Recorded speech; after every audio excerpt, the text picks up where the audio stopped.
Kupiansk में रूसी aerospace force का बारूदी कहर, यूक्रेनी ठिकानों पर गिराई है अनगाइडेड मिसाइल। ये बड़ी खबर मिल रही है युद्ध के मैदान से। रूसी एरोस्पेस फोर्स का बारूदी कहर देखने को मिला, जहां कुपियांस्क में यूक्रेनी ठिकानों पर हुआ है जोरदार हमला।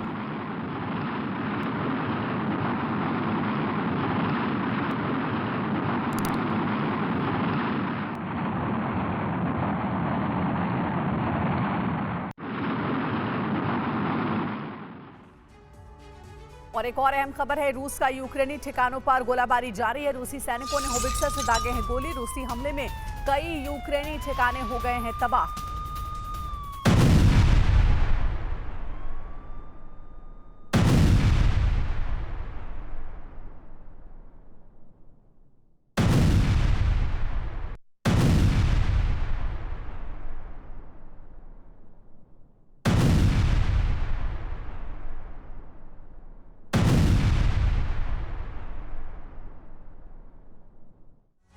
और इस बीच एक बड़ी खबर आ रही है पाकिस्तान से, वो आपको बता दें, ब्रेकिंग न्यूज है। पाकिस्तान के बलूचिस्तान में बड़ा हमला हुआ है। तुर्बत एयरपोर्ट और नौसेना एयरबेस पर हुआ है हमला। विद्रोहियों ने की एयरबेस में घुसने की कोशिश।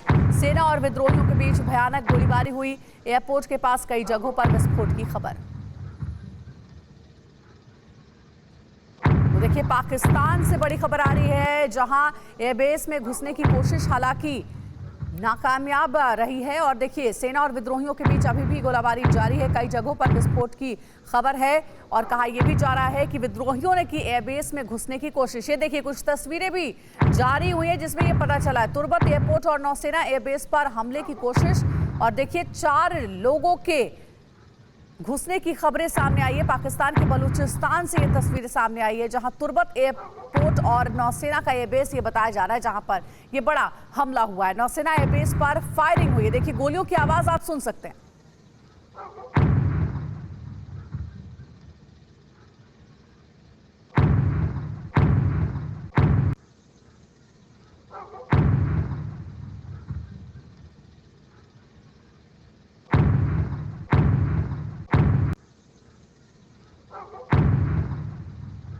तो धमाके की आवाजें आप सुन सकते हैं। एयरपोर्ट के पास कई जगहों पर विस्फोट की खबर सामने आ रही है। तुर्बत एयरपोर्ट ये बताया जा रहा है और साथ ही साथ एयरबेस में घुसने की कोशिश की गई है। नौसेना एयरबेस पर यह बड़ा अटैक हुआ है। विद्रोही ये बताए जा रहे हैं जो कि एयरबेस में घुसने की कोशिश कर रहे थे। और ये देखिए, तस्वीरें आपको दिखा रहे हैं। सेना ने 4 आतंकियों को अपडेट ये है कि मार गिराया है। अब आपको ये तस्वीरें दिखा रहे हैं। पहली तस्वीर है एयरपोर्ट और एयरबेस की, जहां पर फायरिंग हो रही है। आप सुन सकते हैं कैसे गोलीबारी की आवाजें आ रही हैं, विस्फोट हो रहा है, धमाकों की आवाजें सुनी जा सकती हैं। और दूसरी तस्वीर में सेना की जवाबी कार्रवाई में मारे गए 4 आतंकियों की तस्वीरें जारी की गई हैं। ये वही 4 आतंकी हैं जो कि नौसेना के एयरबेस में घुसने की कोशिश कर रहे थे। एक और अपडेट है, पाकिस्तान सेना ने हमले को नाकाम किया है। पाकिस्तान सेना की फायरिंग में 4 विद्रोही ढेर हुए हैं। हमले के बाद स्थानीय लोगों का बड़ा दावा, घंटों तक चली सेना और विद्रोहियों के बीच फायरिंग।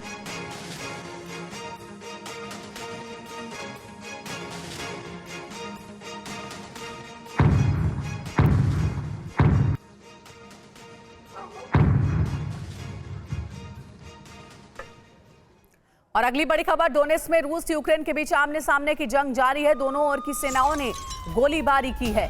रूस यूक्रेन के बीच आमने सामने की जंग जारी है और इस बीच खबर यह है कि दोनों ओर से गोलीबारी की गई है। Зомби, срочно закрепляться в доме, тут надо. Давайте, пацаны, работаем. Все, ебашьте, ебашьте, я перебегаю на.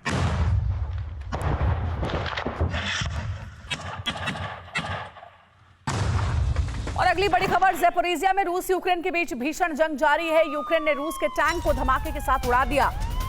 तो ज़ैपोरिज़िया में रूस और यूक्रेन के बीच जंग चल रही है और यहां पर देखिए, एक टैंक को उड़ा दिया गया, टैंक को ध्वस्त कर दिया गया है। यूक्रेन ने रूस के टैंक को निशाना बनाया, वहां बड़ा हमला किया गया था और इस टैंक को उड़ा दिया गया।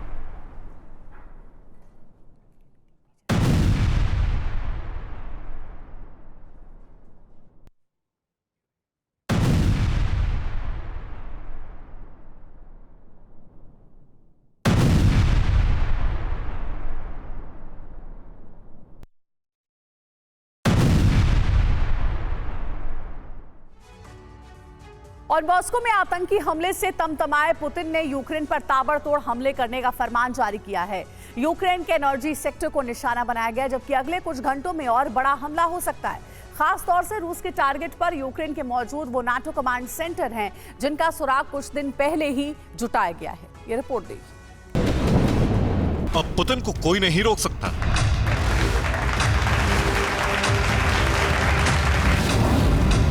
अब यूरोप में तबाही आकर रहेगी।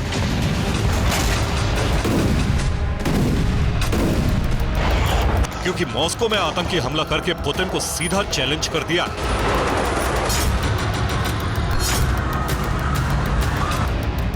और पुतिन को चैलेंज यानी आग से खेलने जैसा है। अब यूरोप में वो होकर रहेगा जो अभी तक नहीं हुआ।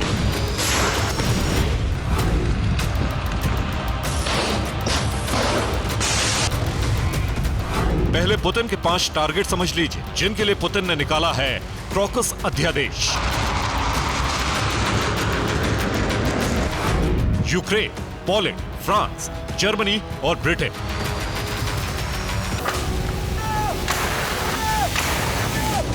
और इनमें तबाही कैसी होगी, इसका ट्रेलर यूक्रेन में दिख गया, जब एक साथ रूस की सीमा से ड्रोन और मिसाइल ब्रिगेड ने यूक्रेन में धुआं कर दिया।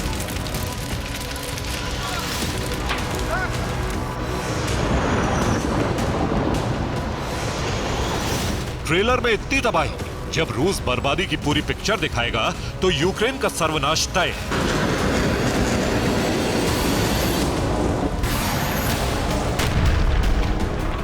जाहिर है यूक्रेन को बचाने के लिए नाटो देश आएंगे। उनके लिए भी पुतिन ने इंतजाम कर लिया है।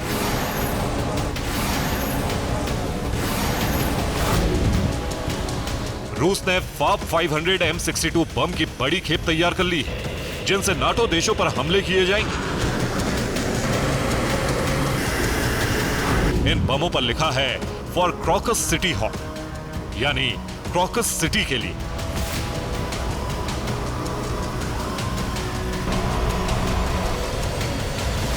इसका सीधा मतलब है कि इन बम से रूस बदला लेने के लिए तैयार है और यह हमला आज रात हो सकता है, यानी यूक्रेन के लिए आज की रात बड़ी भारी है।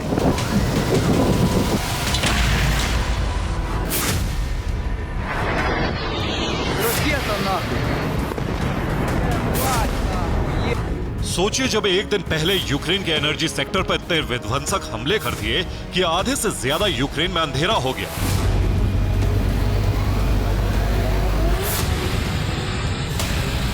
अब विध्वंसक हथियारों में जब रात में बड़ा हमला किया जाएगा तो कितनी तबाही होगी।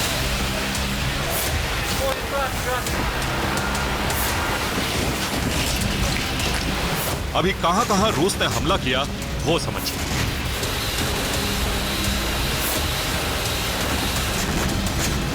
रूस ने यूक्रेन के कई पावर हाउस ध्वस्त कर दिए हैं। यूक्रेन को गैस सप्लाई करने वाली पाइपलाइन रूस ने नष्ट कर दी है। ऑयल रिफाइनरी को मिसाइल स्ट्राइक से तबाह कर दिया है। इसके अलावा मिलिट्री बेस पर भी हमला किया गया है। साथ ही सैन्य ठिकानों में बने हथियार गोदामों को उड़ा दिया है।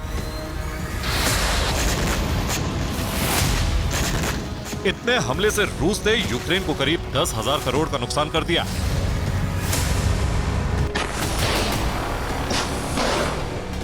रूस ने 10 ऊर्जा संयंत्र पर हमला किया था। इसके लिए 60 ड्रोन दागे गए, 90 से ज्यादा मिसाइल का इस्तेमाल किया था। पावर सप्लाई कट होने से 15 लाख परिवार अंधेरे में डूब गए। इतनी जबरदस्त तबाही के बावजूद भी रूस रुकने वाला नहीं। सिक्योरिटी काउंसिल के डिप्टी चेयरमैन दिमित्री मेदवेदेव ने धमकी दी,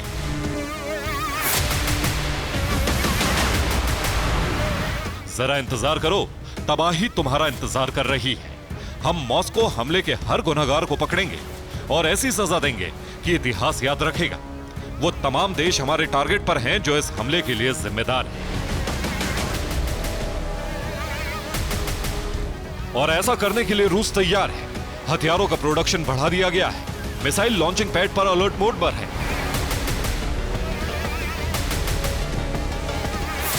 आज की रात यूक्रेन पर बहुत बड़ा हमला हो सकता है, जो एक दिन पहले हुए हमले से भी ज्यादा खौफनाक होगा।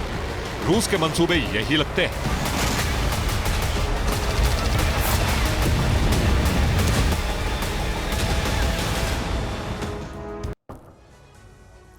मॉस्को में हुए आतंकी हमले का बदला लेने के लिए रूस ने यूक्रेन पर जबरदस्त मिसाइल स्ट्राइक की है। कीव में कई प्रशासनिक इमारतें जमींदोज हो गई। लवीव पावर हाउस पूरी तरह क्षतिग्रस्त हो गया। निप्रो में हाइड्रो इलेक्ट्रिक स्टेशन को तबाह कर दिया गया।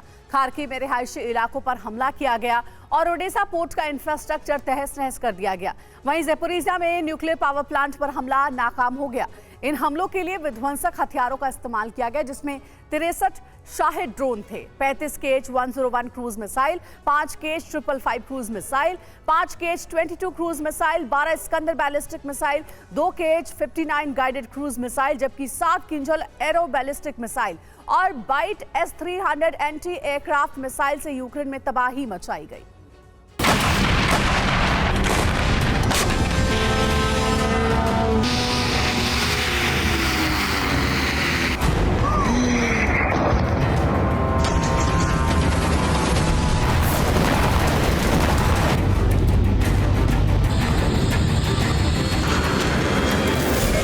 मॉस्को का बदला अभी पूरा नहीं हुआ है, अभी तो तबाही बाकी है।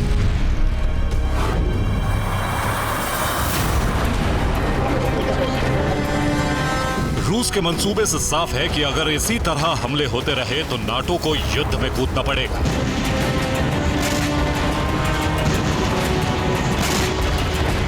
और यह सीधे तौर पर तीसरे विश्व युद्ध की दस्तक होगी।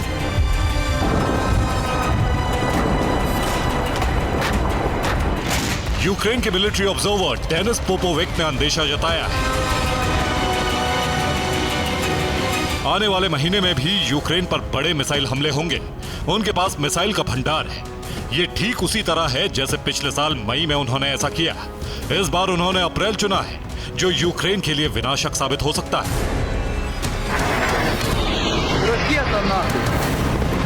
इस हमले को यूक्रेन पर इस साल का सबसे बड़ा हमला कहा जा रहा है, जिसमें यूक्रेन के इंफ्रास्ट्रक्चर को जबरदस्त नुकसान पहुंचा है।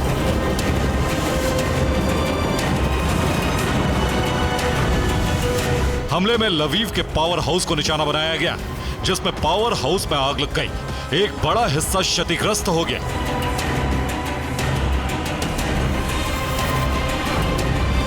लवीव के अलावा निप्रो में एक हाइड्रो इलेक्ट्रिक पावर स्टेशन को टारगेट किया गया। हमला इतना जबरदस्त था जिसमें स्टेशन की 1/3 पावर जनरेशन क्षमता तबाह हो गई।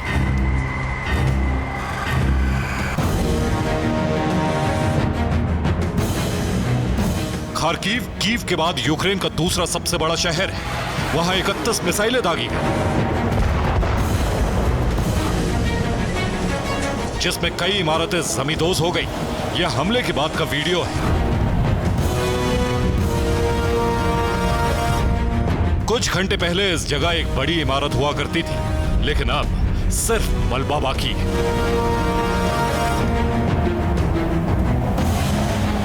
इस बीच एक बार फिर से ज़ेलेंस्की ने अमेरिका से जल्द डिफेंस सिस्टम देने की डिमांड की है।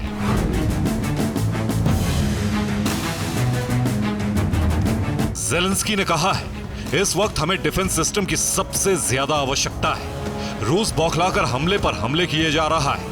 मेरी अपील है कि सुपर पावर $60 बिलियन के डिफेंस सिस्टम की खेप जल्दी यूक्रेन पहुंचाए, क्योंकि रूस ने हमले के लिए ईरान मेड शाहिद ड्रोन का इस्तेमाल किया है। साथ ही शॉर्ट रेंज बैलिस्टिक मिसाइल से कोहराम मचाया है, खासतौर से रूस के टारगेट पर energy sector.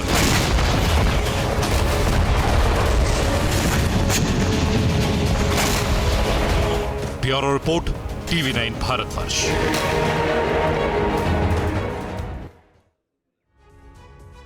Moscow terror attack की आग अभी शांत भी नहीं हुई थी कि उससे पहले यूक्रेन ने एक बार फिर रूस के ब्लैक सी नेवल फ्लीट पर बड़ा हमला किया।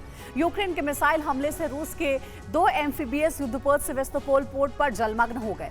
और जानते हैं, इस हमले को अंजाम देने के लिए यूक्रेन ने made in Britain storm shadow cruise missile का इस्तेमाल किया, जिससे काला सागर बारूद से लाल हो गया। मगर कैसे इस हमले के बाद से ही यूक्रेन के अंतकाल का काउंटडाउन शुरू हो गया, देखिए इस रिपोर्ट में। एक धमाका और पूरा इलाका बारूदी कोहराम से दहला उठा। आसमान तक आग का गुब्बार, भड़कती लपटें और चारों तरफ मची अफरा तफरी खुद इस बात की तस्दीक कर रही है कि ब्लास्ट कितना जबरदस्त और भयावह है।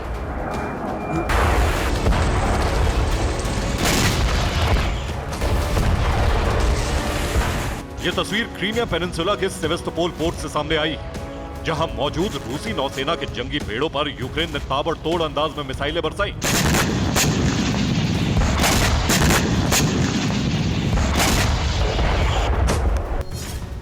मीडिया रिपोर्ट्स की माने तो यूक्रेन के मिसाइल अटैक में रूस के 2 एम्फीबियस युद्धपोत नष्ट हो गए।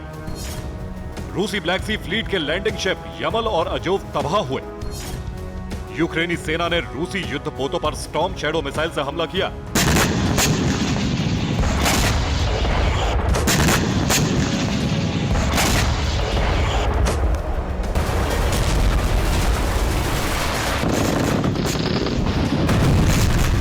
यूक्रेन का दावा है कि सेवेस्तोपोल में जिन 2 एम्फीबियस युद्धपोत को मिसाइल हमले में खाक किया, उसे अंजाम देने का मकसद था काला सागर में रूसी नौसेना की पकड़ को ढीला करना।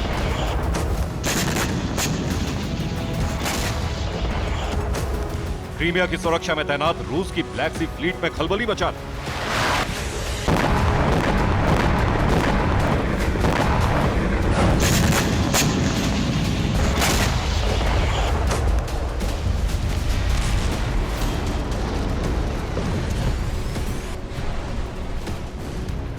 रूसी नौसेना की ब्लैक सी फ्लीट के दोनों बेड़े रोपुचा क्लास एम्फीबियस लैंडिंग शिप्स थे।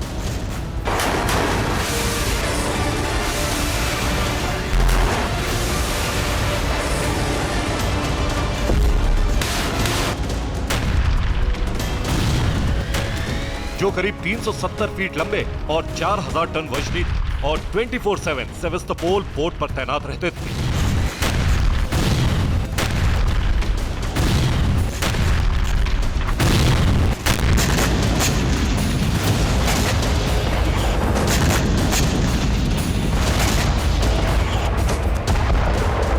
मगर यूक्रेन ने ताबड़तोड़ मिसाइल अटैक में दोनों जंगी बेड़ों को जल समाधि लेने पर मजबूर कर दिया।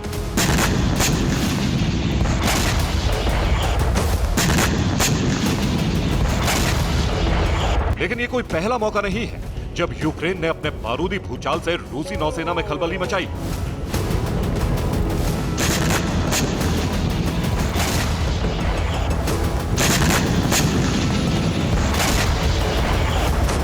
ब्लैक सी में रूस के समुद्री जंगबाजों के हंट ऑपरेशन को अंजाम दिया।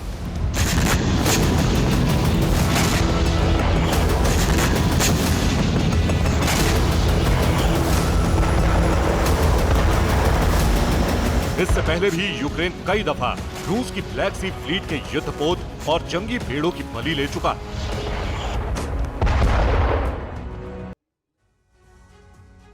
फरवरी 2024 के बारे में जो जानकारी मिल रही है उससे जुड़ी खबर आपको बता दें। मॉस्को टेरर अटैक की आग अभी शांत भी नहीं हुई थी। उससे पहले यूक्रेन ने एक बार फिर से ये बड़ा अटैक किया है।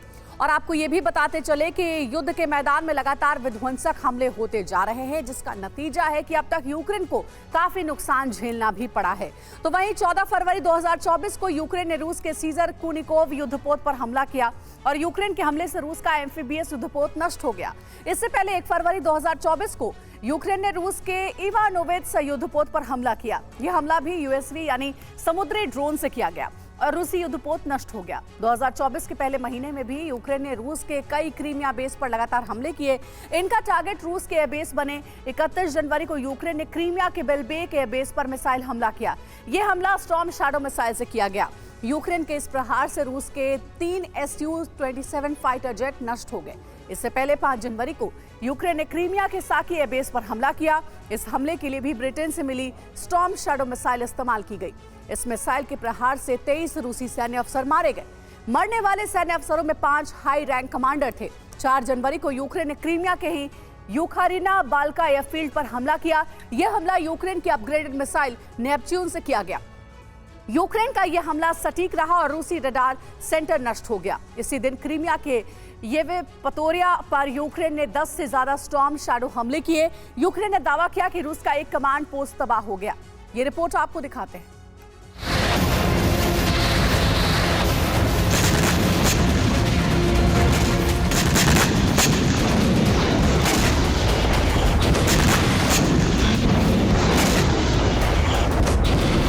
यूक्रेन का दावा है कि बीते 2 सालों में उसने ब्लैक सी में जितने भी हमले किए उसका अंजाम ये है कि रूस की ब्लैक सी नेवल फ्लीट का करीब 30% हिस्सा खत्म हो चुका है।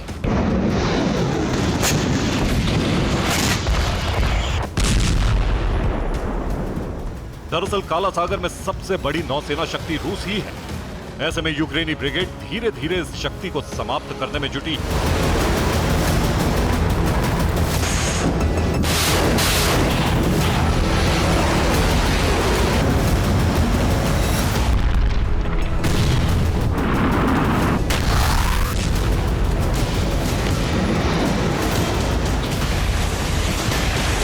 जानते हैं ब्लू वॉर जोन की जंग में यूक्रेन ने बढ़त कैसे बनाई, कैसे ब्लैक सी में रूसी युद्धपोत और जंगी बेड़ों को जल समाधि के लिए मजबूर किया।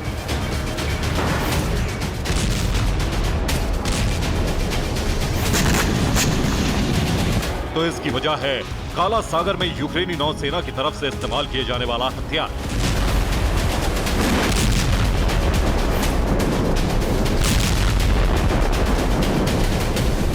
और वो है made in Britain storm shadow cruise missile, जिसके प्रहार से रूस ने सेवेस्तोपोल में 2 लैंडिंग शिप ध्वस्त किए।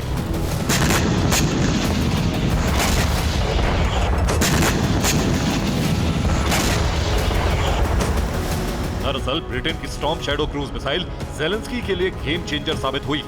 आखिर कैसे, ये भी जान लीजिए। मसलन मूविंग टारगेट पर अटैक करने में स्टॉर्म शैडो को महारत हासिल है। इस क्रूज मिसाइल की मारक क्षमता 250 से 300 किलोमीटर तक है। यह मिसाइल 1000 किलोमीटर प्रति घंटे की रफ्तार से उड़ान भरती है। इस मिसाइल में एडवांस नेविगेशन सिस्टम और जीपीएस भी लगा हुआ है।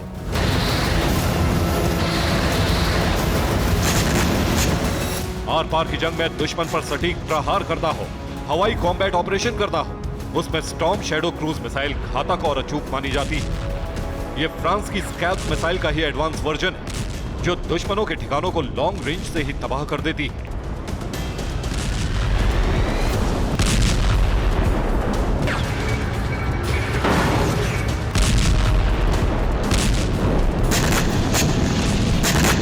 बेहद ही हाईटेक मानी जाने वाली स्टॉर्म शैडो क्रूज मिसाइल का इस्तेमाल बीते कई महीनों से यूक्रेनी सेना कर रही है।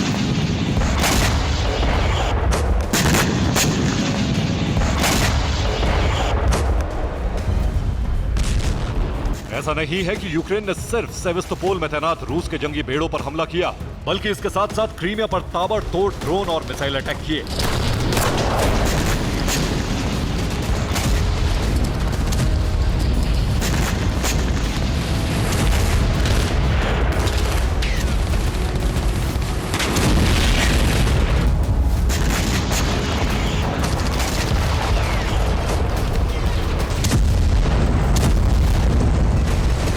दरअसल क्रीमिया को लेकर यूक्रेन की आक्रामकता इस बात का संकेत दे रही थी कि आने वाले वक्त में क्रीमिया रूस और यूक्रेन की सेना के बीच फाइनल फ्रंटियर बनेगा। मगर किसे पता था कि यह सब इतनी तेजी के साथ होगा इस अंदाज में।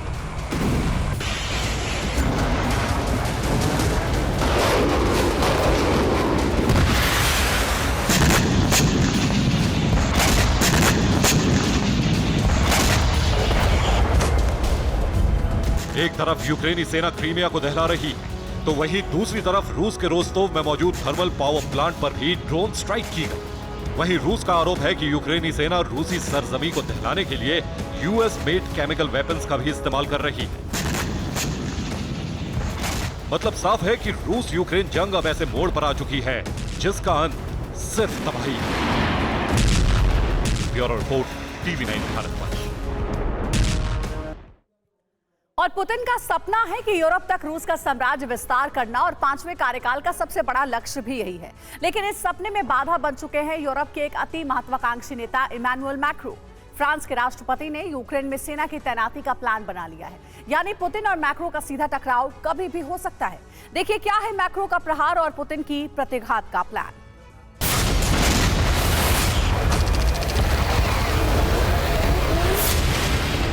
विश्व युद्ध की ज्वाला प्रचंड करने वाले 2 चेहरे तय हो चुके। एक तरफ है व्लादिमीर की रूस का ऐतिहासिक वैभव पुनर्स्थापित करने की शपथ, दूसरी तरफ है फ्रांस के राष्ट्रपति इमैनुअल मैक्रो। जिन्होंने रूस को आक्रांता कहते हुए उसे रोकने की शपथ उठाई है।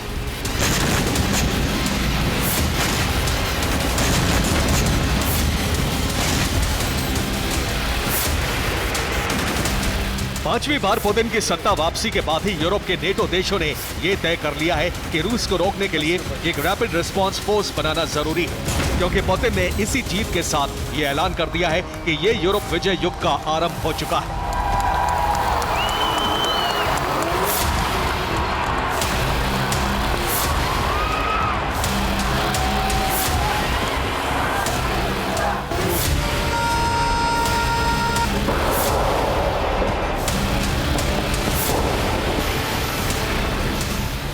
पुतिन के इस बयान का अर्थ स्पष्ट है, युद्ध यूक्रेन तक सीमित नहीं रहने वाला। इस कार्यकाल में अखंड रूस की पुनर्स्थापना का प्रयास होगा। रूस के अस्तित्व पर खतरा बन चुके नेटो के अंत के लिए कदम उठाए जाएंगे।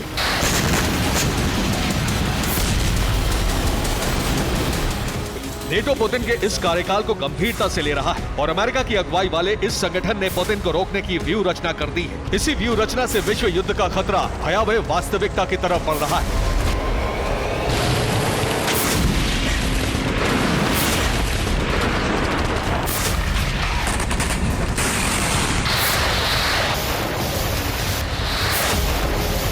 अमेरिका ने यूरोप की महाशक्ति फ्रांस को ही अब पुतिन के खिलाफ उतार दिया है।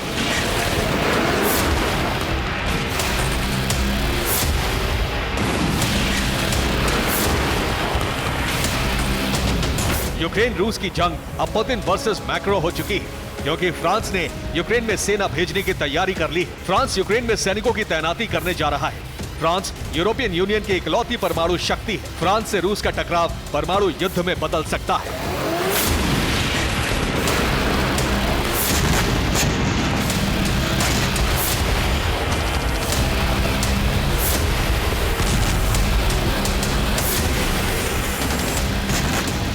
फ्रांस के राष्ट्रपति ये कह चुके हैं कि सभी विकल्प खुले हैं और अब पोलैंड से चलने वाले एक वॉर पोर्टल नेक्स्टा ने दावा किया है कि फ्रांस यूक्रेन में 20,000 सैनिकों की तैनाती करने जा रहा है। फ्रांस के साथ नेटो के दूसरे देश 40,000 सैनिक भेज सकते हैं। यूक्रेन में कुल 60,000 सैनिकों की तैनाती होने वाली है।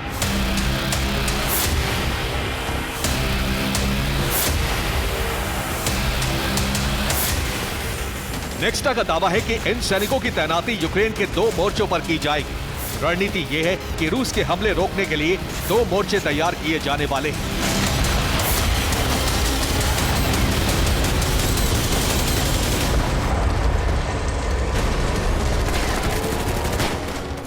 और एक बड़ी खबर है, मध्य प्रदेश से एमपी के दमोह में भीषण सड़क हादसा हुआ है। पेड़ से टकराई तेज रफ्तार कार, हादसे में 3 लोगों की मौत हो गई है। ये देखिए घटनास्थल की तस्वीर आपको दिखा रहे हैं। एक पेड़ से जा टकराई तेज रफ्तार कार, सड़क पर हाहाकार मच गया। इस दुर्घटना से बताया जा रहा है कि इस दुर्घटना में काफी नुकसान भी हुआ है। मध्य प्रदेश की तस्वीर आपको दिखा रहे हैं। 3 लोगों की दर्दनाक मौत हो गई है दमोह में हुए इस हादसे में। एक और अहम खबर है, सीरिया में अमेरिका की एयर स्ट्राइक, ईरान समर्थित विद्रोही गुट पर हमला किया गया। अलबुकामल में विद्रोही गुट के ठिकानों को निशाना बनाया गया। हमले के वक्त विद्रोही गुट की चल रही थी बैठक।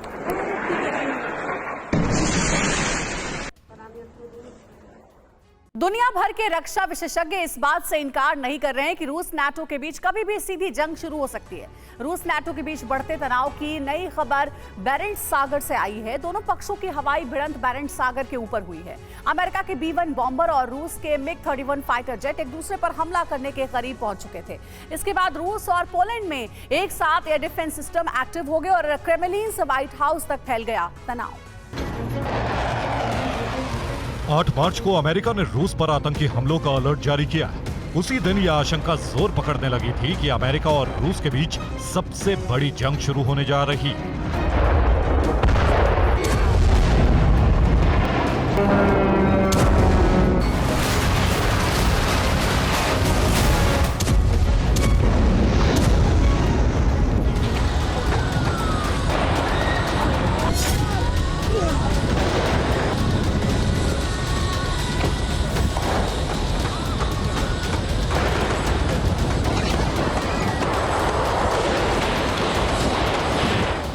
मॉस्को पर 22 मार्च को जबरदस्त आतंकी हमला हुआ।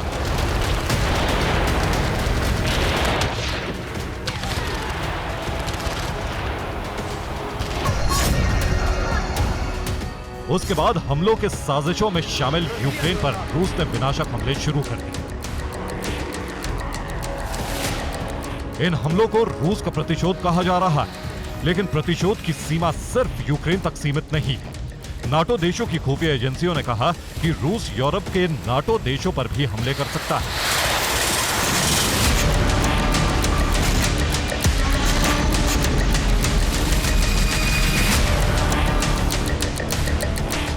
इस रिपोर्ट के बाद नाटो देशों ने 3 मोर्चे एक्टिव कर दिए।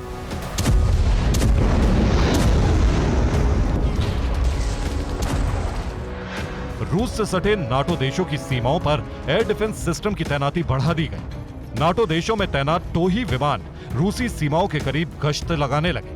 नाटो देशों में तैनात अमेरिकी न्यूक्लियर बॉम्बर ने सागर पर गश्त शुरू कर दी।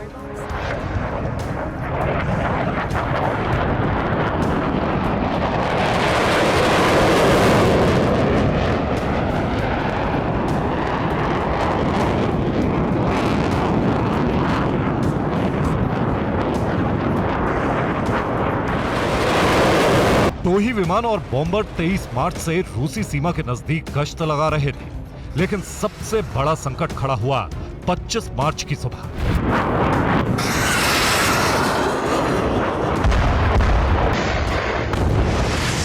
अमेरिका के B-1 बॉम्बर नाटो देशों की सुरक्षा के मिशन पर तैनात थे और 25 मार्च की सुबह बॉम्बर्स को स्पेशल मिशन पर भेजा गया।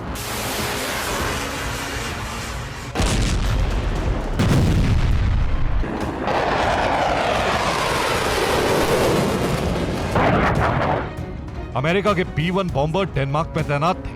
अमेरिका ने 3 B-1 बॉम्बर डेनमार्क से बेरेंट्स सागर के लिए रवाना किए। इन बॉम्बर्स को बेरेंट्स से सटे कारा सागर की निगरानी का मिशन दिया गया था। ये बॉम्बर रूस के रडार पर नजर आने लगे। क्रेमलिन ने तुरंत बॉम्बर्स पर एक्शन का आदेश जारी कर दिया।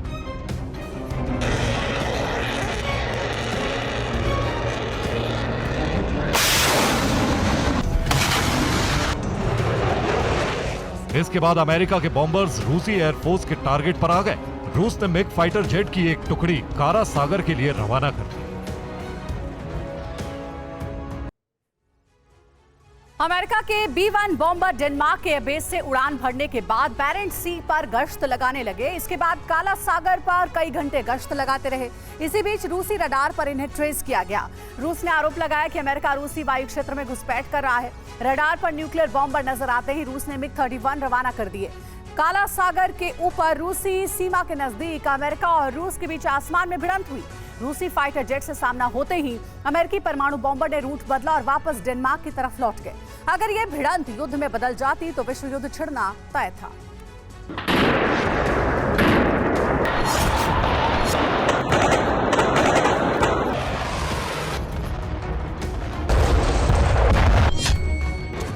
रूस की राजधानी पर आतंकी हमला होने के बाद से रूस ने प्रचंड प्रतिशोध का सिलसिला रोका नहीं है।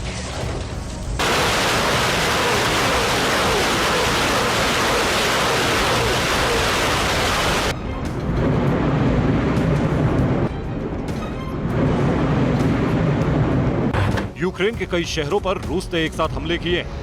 23-24 मार्च को रूस ने पूर्वी यूक्रेन से लेकर उत्तरी यूक्रेन तक जबरदस्त प्रहार किए हैं। रूसी हमलों से यूक्रेन के खेरसोन, जेपोरिजिया, डोनेत्स्क, लुहांस्क, सूमी, निकोलेव और कीव में जबरदस्त नुकसान हुआ है।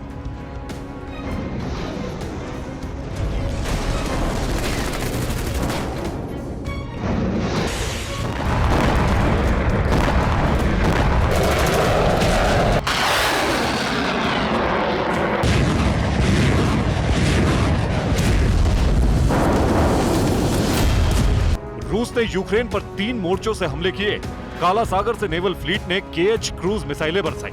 इसके साथ साथ Tu-95 न्यूक्लियर बॉम्बर से हाइपरसोनिक हमले किए गए। रूसी धरती से S-400 और स्कंदर बैलिस्टिक मिसाइल हमले किए गए। पूरे यूक्रेन पर रूस ने ताबड़तोड़ प्रहार किए हैं। रूस के इन हमलों का टारगेट यूक्रेन के पश्चिमी शहर भी बने। रूस ने राजधानी कीव से लेकर पोलैंड की सीमा से 60 किलोमीटर पहले लवीव शहर पर भी जबरदस्त हमले किए। रूस ने लवीव पर 20 मिसाइल हमले किए। मिसाइलों के साथ साथ 7 कामिकाज़ी ड्रोन हमले किए गए।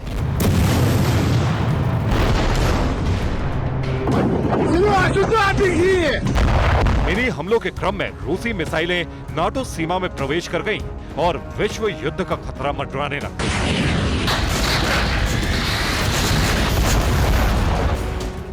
ये मिसाइलें पोलैंड के भीतर करीब 40 सेकंड तक रहीं, लेकिन मिसाइल पोलैंड की जमीन पर नहीं गिरी और फिर मिसाइल यूक्रेन की सीमा में क्रैश हो गई।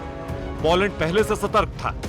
मिसाइल की एंट्री के बाद पोलैंड ने भी पलटवार की तैयारी की और आसमान में 3 F-16 फाइटर जेट ने रूसी बॉम्बर्स को चुनौती दी। इस वक्त रूस के कई Tu-95MS बॉम्बर आसमान में मौजूद थे। हालांकि दोनों तरफ से कोई प्रहार एक दूसरे पर नहीं किया गया। इस घटनाक्रम के बाद पोलैंड सरकार ने रूस के राजदूत को तलब करके इस घटना पर जवाब मांगा। फिलहाल डिप्लोमेसी से यूरोप और रूस के मामले निपटाए जा रहे हैं, लेकिन जिस तरह के घटनाक्रम हो रहे हैं उससे आशंका बढ़ती जा रही है कि रूस और नाटो के बीच कभी भी युद्ध शुरू हो सकता है। यह निश्चित है कि रूस नाटो का युद्ध विश्व युद्ध ही होगा। Bureau report, TV9 Bharatvarsh.